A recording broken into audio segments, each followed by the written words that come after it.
In today's video, I'm going to show you how to cash out Lazada wallet not verified this year. Cashing out from a Lazada wallet that is not verified can be tricky because Lazada typically restricts wallet withdrawals to verified users only. This is done to comply with financial regulations, but I have some workarounds for you to follow.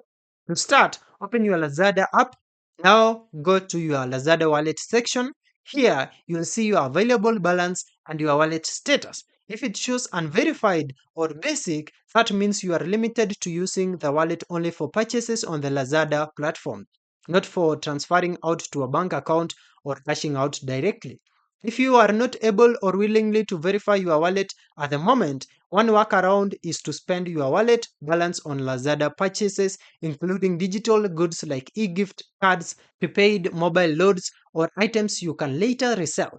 This allows you to convert wallet funds into value that can be recovered in other ways. For example, you can buy a top-up card, then sell it, or use the load to offset other expenses. It's not direct cash, but it's one of the few options without verification.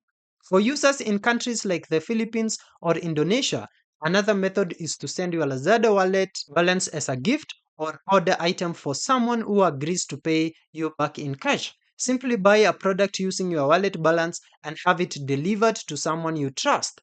They can then repay you via cash, bank transfer, or e wallet like Gcash or Dana.